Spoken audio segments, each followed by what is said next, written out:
एक बार की बात है, राजू नाम का एक मिट्टी के बर्तन बनाने वाला था। वो मिट्टी के हर प्रकार की चीजें बनाता था। उसके घर में उसमें बहुत सारे जानवर पाल रखे थे, जैसे कि कुत्ता, बकरी, बहुत सारी मुर्गियां, और ये सभी जानवर उसने अपने घर के पीछे वाले हिस्से में रखे हुए थे। घर का पिछला हिस्सा बहुत बड़ा था और वहां पर एक बहुत बड़ा पेड़ था। उस पेड़ पर बाकी कई सारे पक्षी आते थे और वहां सभी घर के पालतू जानवरों से बातें करते। उस घर के सभी जानवर एक दूसरे का बहुत ख्याल रखते थे। वो सब एक परिवार की तरह रहते थे। कुछ दिनों की बात है, जब भी घर की मुर्गियां अंडे देती थी, तब कोई वो अंडे चुरा कर ले जाता था और किसी को पता नहीं चलता था कि वो अंडे किसने चुराए हैं। इसीलिए सभी मुर्गियां बहुत परेशान हो गईं। एक बार मिकी मुर्गी ने अंडे दिए और वो बहुत खुश थी। अब जल्दी से मेरी मुलाकात मेरे बच्चों से होगी। मैं बहुत खुश हूँ। मैं अब इंतजार नहीं कर सकती मेरे बच्चों से मिलने के लिए। सभी मुर्गियां मिक्की के लिए बहुत खुश थीं, पर उस रात को मिक्की के अंडे चोरी हो गए। जब उसे सुबह ये बात पता चली, अरे नहीं, मेरे अंडे किसने चुरा लिए? मेरे बच्चे किसने चुरा लिए? कोई पता करो, कोई ढूंढो, मेरे अंडे किसने चुरा लिए हैं? ये कहकर जोर जोर से रोने लगी। बहुत ढूंढने पर भी मिक्की के अंडे नहीं मिले। किसी ने किसी को ऐसा करते देखा भी नहीं था और किसने चुराए होंगे ये भी कह पाना मुश्किल था। घर के सभी जानवर बहुत परेशान थे। अब बाकी मुर्गियां सतर्क हो गई। वो बहुत सावधानी बरतने लगी। अपने अंडे को बचाने के लिए वो रात भर जगती थी, पर कोई फायदा नहीं हुआ। जब भी कोई मुर्गी अंडे देती, उसके कुछ दिन बाद ही रात को वो अंडे चोरी हो जाते थे।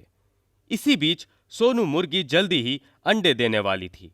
वो पहले से ही अंडे चोरी होने की बात से बहुत परेशान थी। उसे अपने अंडे किसी भी कीमत पर बचाने थे। सोनू मुर्गी बहुत सोचने के बजाय भी उसे अपने अंडे बचाने का कोई रास्ता नहीं मिल रहा था। इसीलिए बहुत दिन रात परेशान रहती थी और कोई रास्ता ढूंढने के बारे में सोचती रहती थी। अब उसका अंडे देने का समय नजदीक आया हुआ था। उस रात को राजू कुमार ने उसने बनाए हुए मिट्टी के मटके घर के पिछले आंगन में आंखें रख दिए। वो बहुत सारे थे और उससे आधा आंगन भर गया था। सोनू मुर्गी उन लड़कों को देखकर अपने अंडों के बारे में सोच रही थी। तभी उसके दिमाग में एक आइडिया आया। क्यों ना मैं अपने अंडे इन्हीं लड़कों में से एक मटके में रख देती हूँ। ये बहुत सारे लड़के हैं, उसमें तो कोई अंडे को नहीं ढूंढेगा। बस यही मेरे अंडे को बचाने का आखिरी जरिया है। और उसी रात को सोनू मुर्गी उन लड़कों में से एक मटके में अपने अंडे देती है और वो छुपाकर रखती है। दूसरे दिन सुबह सुबह घर के पिछले आंगन के बड़े से पेड़ पर काला कौवा आकर बैठता है। सोनू मुर्गी जल्द ही अंडे देने वाली थी। पता नहीं क्या हो गया, मुझे तो बहुत भूख लगी है और यहाँ किसी मुर्गी ने अभी तक अंडे नहीं दिए। इतने दिन इनके अंडे खाकर मजा ही आ गया। बेचारे बहुत परेशान हो गए ढूंढते ढूंढते कि किसने अंडे चुराए, पर अभी तो भूख लगी है। तभी वो देखता है कि सोनू मुर्गी ने अंडे तो दिए हैं। वो पेड़ पर से ही अंडों को ढूंढने की कोशिश करता है, पर उसे वो अंडे नहीं मिलते। फिर वो धीरे से जाकर उस आंगन में बैठ जाता है। अरे टॉमी, मुझे लगा सोनू मुर्गी अंडे देने वाली, और उसे देखकर यह लग रहा है कि उसने अंडे दे दिए हैं, पर वो अंडे हैं कहाँ? मुझे भी नहीं पता, और यहीं कहीं है। किसी को अंडे कहाँ हैं ये बात पता ना चले, ताकि वो अंडे चोरी ना हो। काला कौवा तब हंसता है। हा हा हा हा हा, यह भी सही है, अंडों को हमें बचाना होगा। वो वहां बैठे बैठे इधर उधर अंडे की खोज में नजर फिराता है, पर उसे अंडे कहीं भी नहीं मिलते। आखिरकार वो हार मानकर पेड़ पर चला जाता है। बाकी कुछ दिन वो रोज पेड़ पर आता है और अंडों की खोज करता है, पर उसे वो अंडे नहीं मिलते। ऐसे ही कुछ दिन निकल जाते हैं। एक दिन सुबह जब वो पेड़ पर आकर बैठता है, तब वो देखता है कि सोनू मुर्गी के छोटे छोटे बच्चे आंगन में खेल रहे होते हैं और सोनू मुर्गी बहुत खुश नजर आती है। अरे ये क्या, इसके तो बच्चे हो गए। पता नहीं उसने अंडे कहाँ छुपा कर रखे थे। सोनू मुर्गी अपने बच्चों को देखकर मुस्कुरा रही होती है और बहुत खुश होती है। सोनू, तुमने आखिरकार अपने बच्चों को बचा ही लिया। सभी जानवर सोनू मुर्गी के लिए बहुत खुश होते हैं। आगे से सोनू मुर्गी सभी मुर्गियों को अंडे बचाने का तरीका बताती है।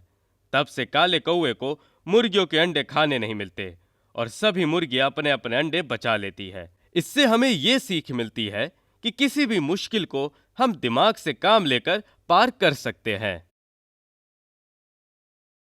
बहुत बड़ा जंगल था। उस जंगल में बहुत सारे प्राणी थे। सभी प्राणी एक दूसरे का ख्याल रखते थे और बहुत खुशी से रहते थे।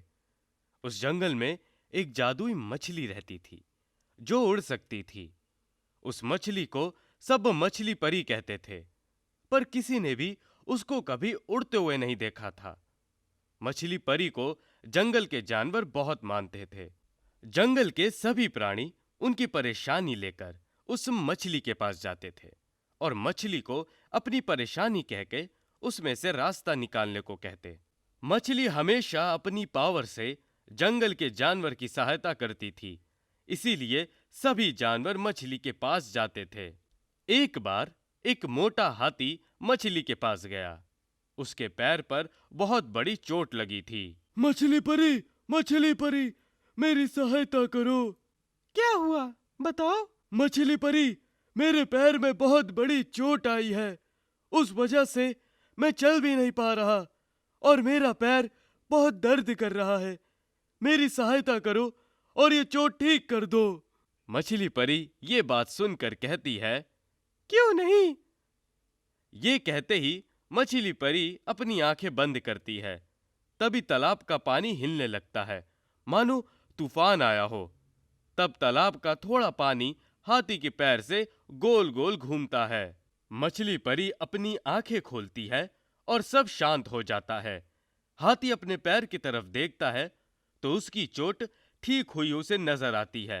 ये बात देखकर मोटा हाथी बहुत खुश हो जाता है और कूदने लगता है, इधर उधर दौड़ने लगता है। आपका बहुत बहुत शुक्रिया मछली परी, मैं आपका ये उपकार कभी नहीं भूलूंगा। और वहां से निकल जाता है। उड़ती परी के पास एक बार एक बंदर गया। बंदर उड़ती परी को कहता है, उड़ती परी, मेरी सहायता करो। क्या हुआ, मुझे बताओ। उड़ती परी, मुझे खेलना बहुत पसंद है और अपने पूंछ पेड़ पर लगाकर झूलना मुझे बहुत पसंद है, पर मेरी पूंछ बहुत छोटी है। कृपया मेरी सहायता करो और मेरी पूंछ लंबी करो। क्यों नहीं, कहती है और अपनी आंखों से बंदर की पूंछ को देखती है। तभी उसकी आंखों से नीली बिजली जैसी रोशनी निकलती है और बंदर की पूंछ को छूती है। तभी बंदर की पूंछ बहुत लंबी हो जाती है। बंदर ये देखकर बहुत खुश हो जाता है। धन्यवाद मछली परी, आपकी वजह से अब मैं पेड़ पर बहुत खेल सकता हूँ। और खुशी खुशी वापस लौट जाता है। जंगल में बहुत सारे प्राणी मछली परी को बहुत मानते थे, पर कुछ ऐसे भी हैं जो उससे बहुत जलते थे।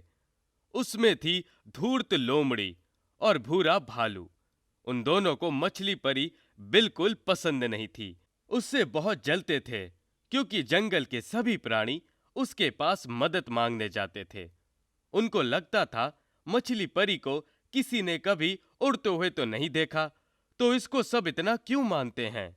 भूरा भालू को मछलियां खाना बहुत पसंद था, पर मछली परी की वजह से बाकी मछलियों को खाना भी नामुमकिन हो गया। जंगल के प्राणी मछली खाने नहीं देते थे, इसीलिए उसे मछली परी का बहुत गुस्सा आता था। दोनों मिलकर मछली परी को खत्म करने का प्लान बना रहे थे। मैं तो उस मछली को 1 सेकंड में पकड़ सकता हूँ, उससे मैं कच्चा चबा जाऊंगा। क्या नहीं, बस एक बार हमारे हाथ लग जाए। झूठी कहीं की, उसे किसी ने उड़ते हुए कभी नहीं देखा और कोई मछली कभी उड़ नहीं सकती। कितना झूठ बोलती है। रात को दोनों मछली परी को पकड़ने की साजिश बनाते हैं। दूसरे दिन दोपहर को उड़ती परी के तालाब पर जाते हैं। लोमड़ी तालाब के बाहर कोई आ तो नहीं रहा है, ये देखने को रुकती है और भालू तालाब के अंदर उतर जाता है। कुछ ही देर में उसे मछली परी नजर आती है। वे अकेले ही तालाब में घूम रही थी। मौका पाते ही भूरा भालू मछली परी को पकड़ लेता है और तालाब से बाहर आता है। उसे ऐसा पकड़ा हुआ देखा, दोनों भी हंसने लगते हैं। मैं तुम्हें अब कच्चा चबा जाऊंगा। और कभी झूठ नहीं बोल पाएगी। जैसे ही भूरा भालू मछली परी को खाने वाला होता है, मछली परी जोर से हिलती है और उसके दो बड़े बड़े सोने के रंग के पंख आ जाते हैं। उसे देखकर भूरा भालू डर जाता है और उसे हाथ से छोड़ देता है। मुझे पता था कि तुम दोनों को मुझसे कुछ शिकायत है, पर तुम इतने नीचे गिर जाओगे ये मुझे पता नहीं था। मैं अब तुम्हें सबक सिखा के रहूंगी। तभी वो अपनी आंखों से गुस्से से भूरे भालू की तरफ देखती है। तब नीली बिजली जैसी रोशनी निकलती है और भूरे भालू को छूती है। तभी भूरे भालू चूहे की तरह छोटा हो जाता है। ये देखकर वो बहुत घबरा जाता है और फिर लोमड़ी की तरफ देखती है। फिर से वो नीली रोशनी आकर लोमड़ी को छूती है और धुर्त लोमड़ी इतनी मोटी हो जाती है कि ठीक से चलना भी मुश्किल हो जाता है। हमें माफ कर दो, हमें माफ कर दो, मुझे कृपया पहले जैसा बना दो। मछली परी, मैं आगे से तुम्हारे बारे में कभी कुछ गलत नहीं सोचूंगा। मुझे पहले जैसा बना दो। मुझसे बहुत बड़ी गलती हो गई मछली परी, मुझे माफ कर दो। आगे से ऐसा कुछ नहीं करूंगा, मुझे माफ कर दो। और जोर जोर से रोने लगते हैं। जंगल के जानवर आ जाते हैं। दोनों की हालत देखकर उन पर हंसने लगते हैं। मैं तुम दोनों को इतनी जल्दी माफ नहीं कर पाऊंगी। तुम कुछ दिन अब ऐसे ही गुजारो और कुछ दिन ऐसे ही रहो। और निकल जाती है। भूरा भालू और धुर्त लोमड़ी ये देखकर रोने लगते हैं, पर कुछ फायदा नहीं होता।